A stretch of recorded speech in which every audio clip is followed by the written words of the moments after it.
क्योंकि सभी हिंदुस्तानी मोहब्बत करना जानते हैं, मोहब्बत करना सीखते हैं और मोहब्बत करते आए हैं। ये गांधी और अंबेडकर का देश है। दे रहे हैं वहां पर हर सोचने वाला, अपनी एक सोच रखने वाला हर नागरिक कहीं ना कहीं ज़हनी तौर पर परेशान है सियासी माहौल को लेकर से, और सियासत में जो पार्टी हुकूमत में बैठी है उसकी हरकतों को देखकर कहीं ना कहीं वो आदमी जो एक सच्चा हिंदुस्तानी है और अपने दिल में अपने लोगों के लिए, अपने देश के लिए प्रेम रखता है, और ये बेचैनी दिन ब दिन बढ़ती जा रही है। जिस तरह के हमले हुकूमत सेकुलर लीडरान के ऊपर कर रही है, किसी को जेल में भेज दे रही है, किसी पर इंक्वायरी शुरू कर दे रही है, और इस तरह की जो बातें हो रही है कहीं ना कहीं ये सभी हिंदुस्तानी को, क्योंकि सभी हिंदुस्तानी मोहब्बत करना जानते हैं, मोहब्बत करना सीखते हैं और मोहब्बत करते आए हैं। ये गांधी और अंबेडकर का देश है। यहाँ पर सब मजहब के लोग एक साथ जिंदगी गुजार रहे हैं, अच्छी तरह से गुजार रहे हैं। 14 के बाद थोड़ा डिस्टर्बेंस हो गया है, लेकिन शायद तो 24 में खत्म हो जाएगा, और यही कोशिश है अगर खत्म करना है तो ईवीएम के थ्रू इलेक्शन ना हो, ताकि बैलेट पेपर के जरिए इलेक्शन हुआ तो इनकी जो धांधलियां हैं वो कहीं ना कहीं कम होंगी। देश में सिर्फ बैलेट पेपर पर इलेक्शन होता, ये अपना एक हिंदुस्तानी ऐसा देश है जहाँ पर ईवीएम मशीन से ये वोटिंग होने के बाद में ये लोग अपने खुद के तरफ में ये पूरा खींच ले रहे, तो अपने को ये ईवीएम से जो है तो वोटिंग मशीन बंद कराना है। और दूसरी सबसे बड़ी बात ये है, गांव-गांव में शोर है और चुनाव आयोग चोर है, ये ऐसा एक नारा पूरे हिंदुस्तान में चल रहा है, लेकिन ये लोग जो है तो इसको काना डोला कर रहे। और दूसरी एक बात है, ईवीएम मशीन ने क्या किया, देश का सत्यानाश किया। ये बहुत बड़ी बड़ी बात है, ये लोग सब समझ में नहीं आ रहा। ये खाली बस अपने को जो अभी यहाँ औरंगाबाद में ईवीएम मशीन में बता रहे कि ऐसा वोट डाले तो ऐसा जाता, अरे वो ईवीएम मशीन बताओ ना जिसमें वोट किधर से कहा जा रहा, वो ईवीएम मशीन यहाँ नहीं बताते, यहाँ पे ऐसी ईवीएम मशीन बता रहे। और वोट हमारा राज तुम्हारा, ये तो कतई नहीं चलेगा। इसलिए आप लोगों ने, जितने भी लोग हैं, सबने यही मांग करना है कि बैलेट पेपर पे वोटिंग होना चाहिए। अल्लाह हाफिज। बचाओ धरने आंदोलन भारतीय कम्युनिस्ट पार्टी पक्ष औरंगाबाद। फैसला चाहे जो कुछ भी हो मंजूर होना चाहिए। यही है भाई, फैसला चाहे जो कुछ भी हो मंजूर होना चाहिए, जंग हो या इश्क हो भरपूर होना चाहिए। क्या बात है, तो ये लड़ाई में हम पूरा ताकत से आपके साथ में हैं। और यहाँ पर हमारे नेता रशीद मामू साहब भी आए, हमारे दूसरे नेता अवामी कमेटी के सदर इलियास किरमानी साहब, साबिर भाई, याहिया भाई, और अभी सभी हमारे भाई। याहिया भाई पूरे देश देख रहा है, आपने जो आंदोलन छेड़े पूरे देश में जो चल रहा है, तो जहां पर जो गलत हो रहा है उसके लिए आवाज उठाना ये आज के दौर में बहुत बड़ी बात है। और ये जो कम्युनिस्ट पार्टी ने ये जो आवाज उठाई, मैं उसको मुबारकबाद देता हूं। और सभी धर्म के लोगों ने इसके खिलाफ में आवाज उठाना चाहिए और पूरी ताकत से आवाज उठाना चाहिए, क्योंकि इस देश को जो है तरक्की से रोका जा रहा है। इस देश को जो है, हमारे को जो है तो दुनिया के नंबर 1 बनाना है, लेकिन कुछ भ्रष्टाचारी लोग, कुछ ऐसे जो लोग आ गए जो देश में धर्म, मस्जिद, मंदिर, शहरों के नाम के ऊपर राजनीति कर रहे हैं और असली मुद्दों से दूर रखा जा रहा है, डेवलपमेंट से दूर रखा जा रहा है। लोगों को शिक्षा चाहिए, लोगों को नौकरी चाहिए, लोगों को जो है तो खाने पीने की चीजें सस्ती चाहिए और हमारा देश आगे बढ़ना चाहिए। तो ऐसे लोगों को हमारे को जो है तो चुन के लाना है। ये काम जब भी हो सकता है अगर ये ईवीएम अगर बंद हो गए और बैलेट पे अगर सही तरीके से इलेक्शन हुए तो दूध का दूध, पानी का पानी हो जाएगा।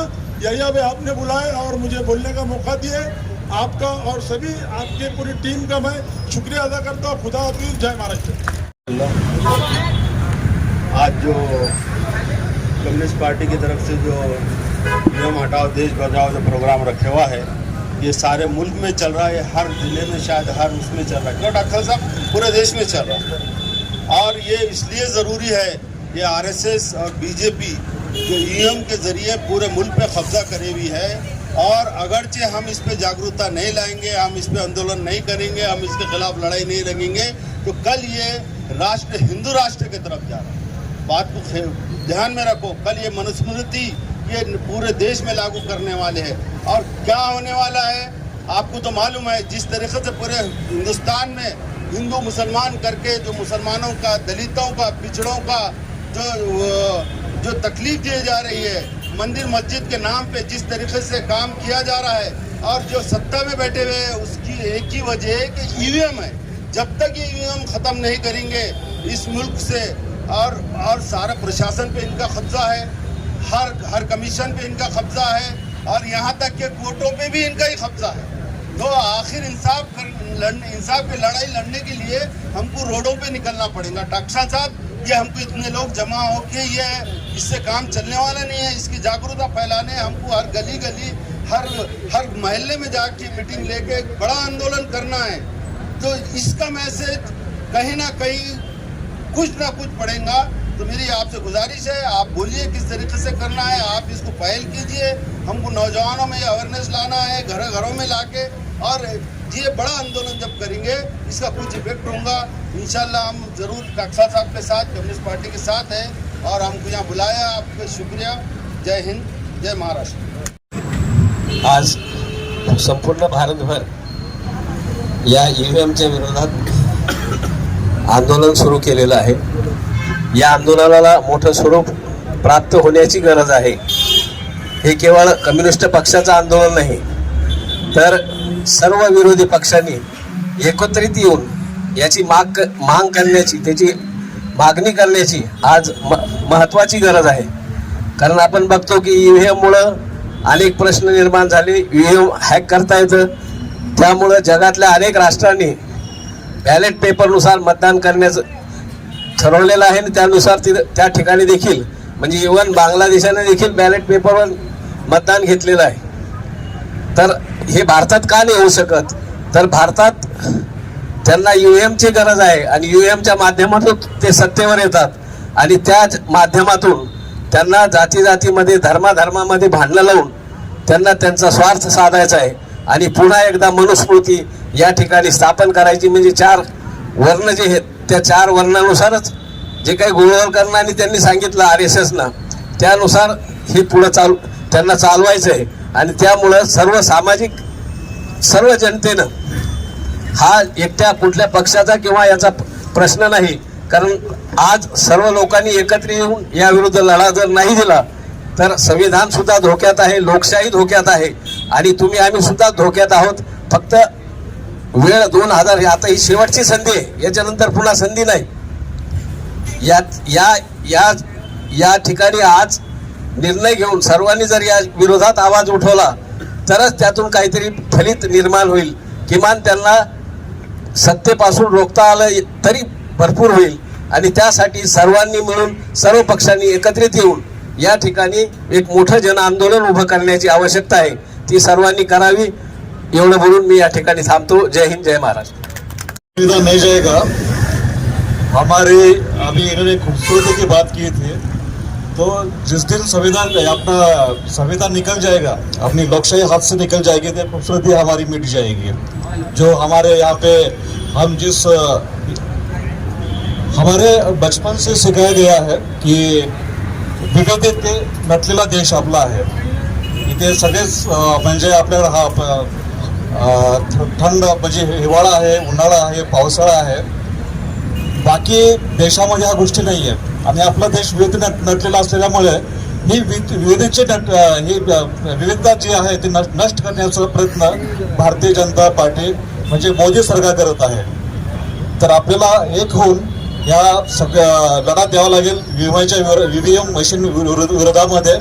कारण की आपण बऱ्याचदा पाहिलेलं आहे की सेंट्रलमध्ये ईव्हीएम वापरलं जातं आणि राज्यामध्ये वापरलं जात नाही। म्हणजे यांना मेन स्विच हवा, यांना म्हणजे आपलं कुठेही काही कार्य करता येत। तर त्यांना तुम्ही पाहिलं असेल, महाराष्ट्रामध्ये पाहिलं असेल किंवा मध्य प्रदेशमध्ये पाहिलं असेल की ते जाऊ देतात, त्याच्यानंतर त्याच्या ईडी कारवाई चालू होतात, ते सरकार कोसळत, हे ते बरोबर करायला लागलेत।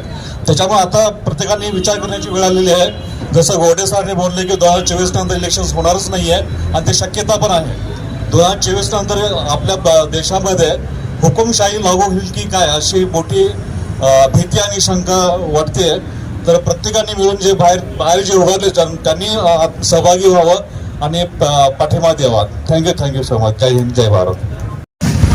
आज भारतीय कम्युनिस्ट पार्टी की ओर से देश बचाओ ईवीएम हटाओ के धरना के लिए मौजूद हम सबके बीच में शहर औरंगाबाद के माजी महापौर आदरणीय रशीद खान मामू साहब, माजी नगर सेवक मुमताज़ भाई, माजी नगर सेवक किरमानी साहब, कांग्रेस के ज्येष्ठ नेता हमारे दोस्त हमारे बड़े भाई अहमद चौध साहब, हमारे खंडारे साहब ज्येष्ठ सोशलिस्ट, हमारे एनसीपी के इरफान भाई, राजा भाई, हमारे साबिर साहब और यहाँ पर मौजूद सभी तमाम बुजुर्गों, पत्रकार भाइयों, दोस्तों, हो चुके हैं फैसले तेरी फना के वास्ते, जागुट अब भी सवेरा बाकी है तेरी रजा के वास्ते.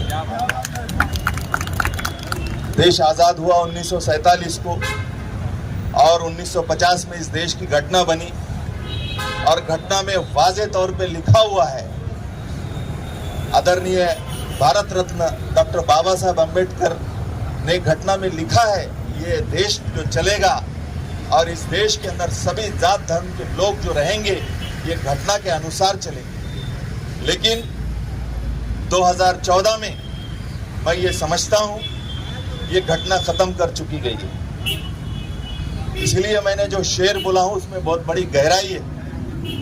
2014 के बाद से लेकर 2023 तक का सफर अगर हम देखेंगे तो हर जगह इन्होंने घटना का उल्लंघन किया है. कोई ऐसी जगह बची नहीं है, चाहे किसी भी मामला में ले लो आप, हर जगह घटना का उल्लंघन करते हुए ये देश चला रहे हैं. और ये देश आज़ाद कराने के लिए सभी जात धर्मों ने अपने कुर्बानी दी है, उसके बाद जाके ये देश आज़ाद हुआ. लेकिन आज जो देश के इक़्तिदार में बैठे हैं मैं उनसे सवाल पूछता हूँ, इनके पुरखों ने कितने लोगों ने कुर्बानियाँ दी है? और जो पार्टी आज इक़्तिदार में है और जिनके इशारे पे ये देश चला रहे हैं तो उनके कार्यालयों पे आज देश का झंडा है क्या? मेरा ये सवाल है. आज ईवीएम के बलबूते पर इन्होंने देश में और देश के कई राज्यों में सत्ता को हासिल किया और ब्यूरोक्रेसी में भी इनके लोग आकर बैठे हैं. तो हम जाए तो किधर जाएं? जुल्म जब जालिमों के हिमायत में जाएगा ये हाल है तो फिर अदालतों में कौन जाएगा? आज कहाँ इंसाफ हमको मिल रहा है? आज हम कहीं पर भी नहीं मिल रहा है हम लोगों को इंसाफ. आज देश के बड़े बड़े सेकुलर लीडर आज जेल की सलाखों के पीछे है.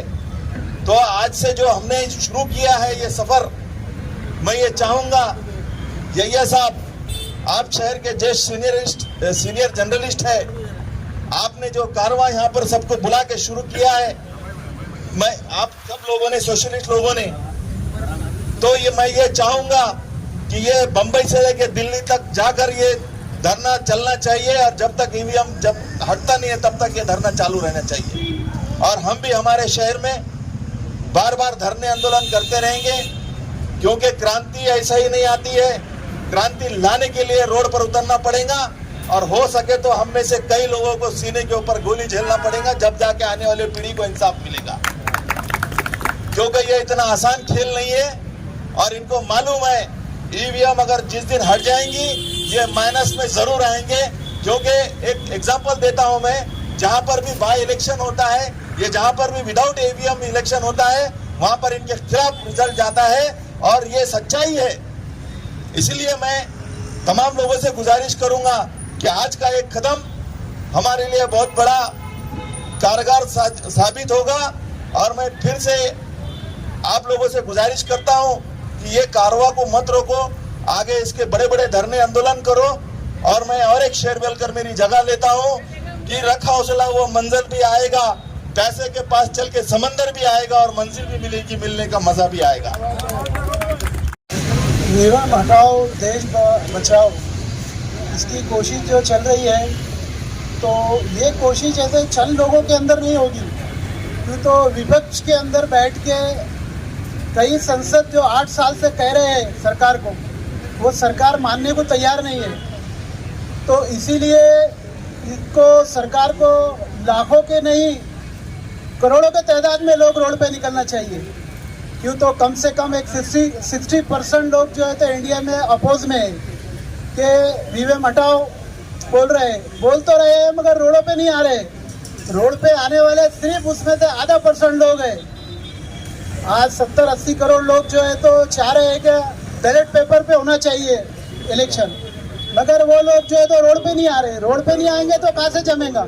उसमें से 20% भी लोग आए, वो दौर चले गए हैं कि जो 50,000, 1 लाख, 5 लाख लोग आए तो गवर्नमेंट थर करती थी।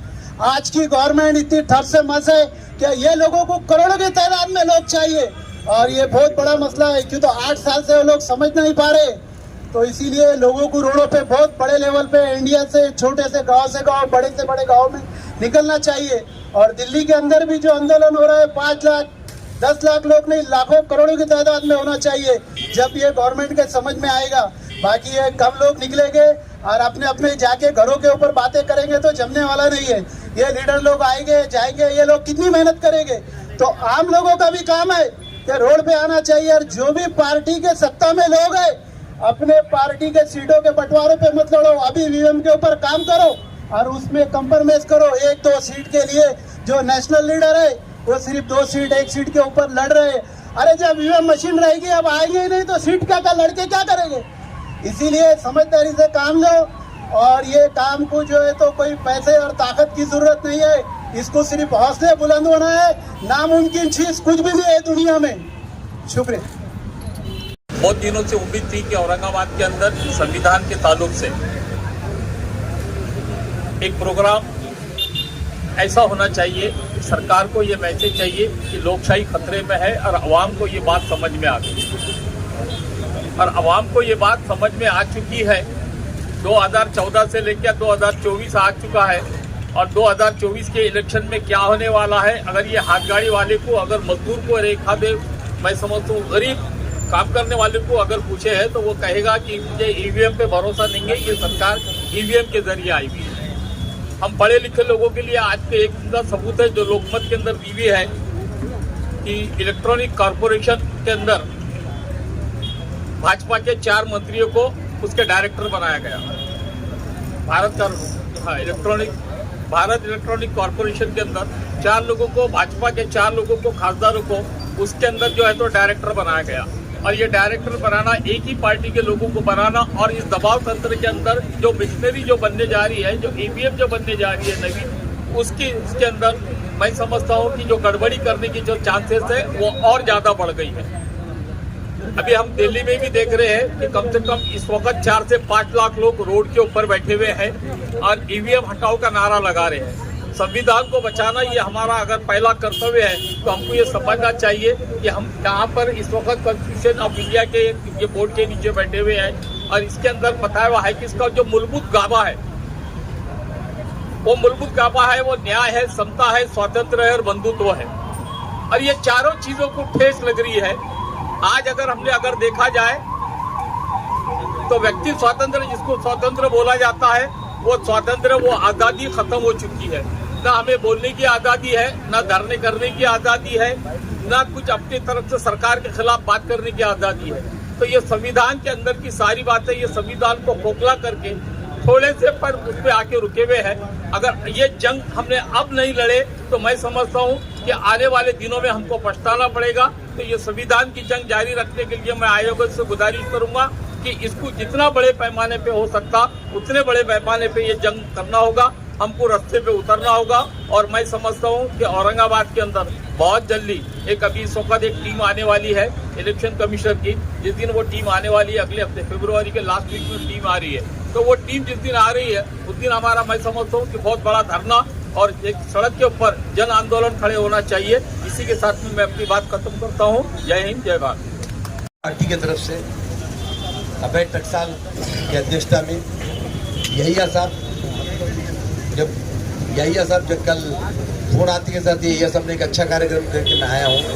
यहाँ पर हमारे तमाम साथी रऊफ साहब हैं, आई कांग्रेस के राष्ट्रवादी, यानी पूरे पार्टी के लोग यहाँ पर शामिल है। सबसे पहले तो ईवीएम मशीन नहीं बल्कि एक खिलौना है खिलौने के। और खुशी मुझे इस बात की है कि 72-73 का एक आंदोलन हुआ करता था जिसमें हमारे दोस्त टकसाल साहब थे। जब बाप के साथ हम आंदोलन में थे, आज बेटे के साथ हम आंदोलन में। ये हमें बड़ी खुशी की बात है कि हम वो टाइम से करते आ रहे।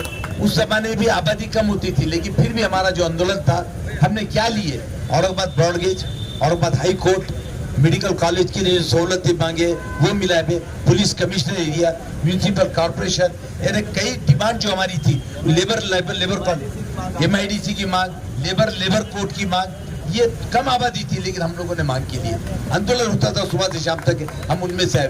दूसरी चीज, यहाँ पर युक्रात की तरफ से 1 महीने तक जेल भरो आंदोलन था जिसमें हम लोग साथ में रहते थे। कुमार सप्तर्षि साहब आए थे जिसमें के बच्चों की, दलित समाजों के बच्चों की फीस बढ़ी, उसके अंदर हम पुराने आंदोलन में करते आए, लेकिन लड़ते रहो तो काम होता है। मुझे एक चीज लगती है, ज्यादा तो नहीं बात करते हुए, कि भाई EVM से क्या नुकसान होता है और क्या फायदा होता है।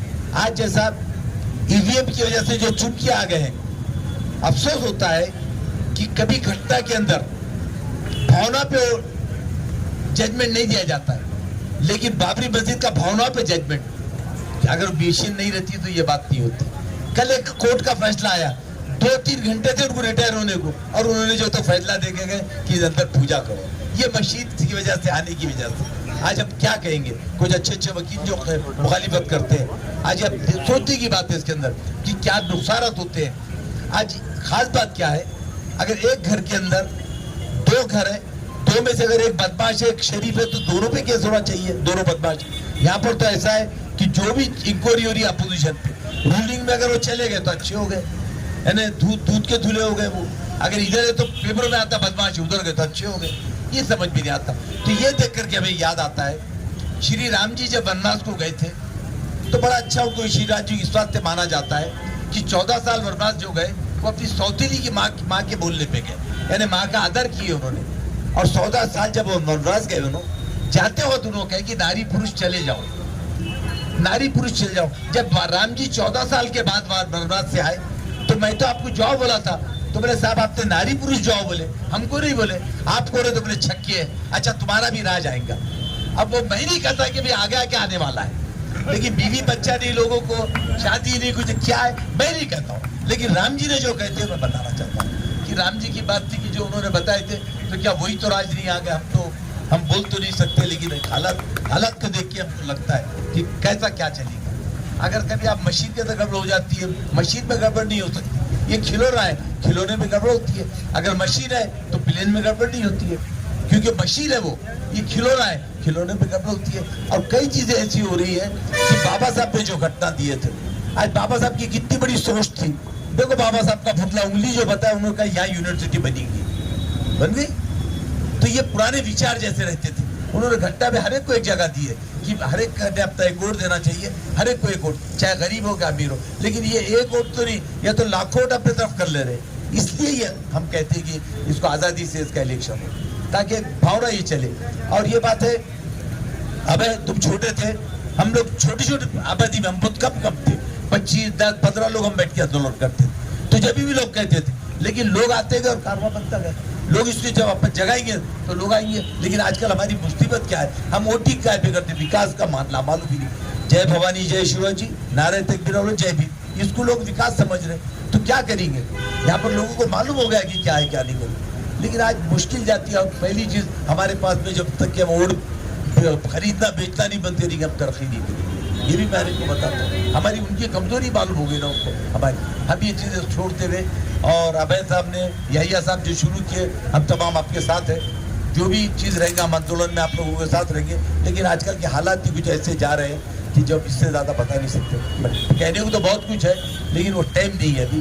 वक्त पर जब टाइम आएगा तो कहेंगे। इसीलिए इकबाल साहब ने बड़ा अच्छा कहे थे, हिंदुस्तान के अंदर जब लड़े जा रहे थे भारत छोड़ो, तो उनका बड़ा अच्छा शेर था, उठो मेरी दुनिया के गरीबों को जगा दो, उठो मेरी दुनिया के गरीबों को जगा दो, काखे उम्रा के दरो दीवार हला दो, जिस खेत से मैसर नौरोजी उस खेत के रोशे गंदम को जला दो। आपण 3 वाजेपासून 5 वाजेपर्यंत धरणे द्यायचं ठरवलेलं होतं, त्याप्रमाणे आता आपण समारोप करणार आहोत। ईव्हीएम वरच ही निवडणूक होणार आहे हे जवळपास निश्चित आहे. परंतु असं असून देखील या ठिकाणी आपल्या देशाच्या संविधानानं आपल्याला अधिकार दिलेला आहे आणि त्या संविधानानं दिलेल्या अधिकाराप्रमाणे आपण आपलं मत व्यक्त करण्यासाठी, आपला विरोध दर्शवण्यासाठी या ठिकाणी जमलेलो आहोत. त्यामुळं काहींना असं वाटतं की तुम्ही निवडून आले तर मग ईवीएम चांगली है क्या? या भाई, आपका कैंडिडेट चुनकर आ गया तो ये ईवीएम ठीक है क्या? और अगर चुनाव में हार गए तो ईवीएम गलत है क्या? क्योंकि राज्य सरकार, कई सारे राज्य सरकार में कई सारे विधानसभा के चुनाव होते तो वहां पे बीजेपी हार जाती, कुछ जगह हार भी गई. अभी कर्नाटक में हार गई, आंध्रा में हार गई, उधर केरल में हार गई, तमिलनाडु में हार गई.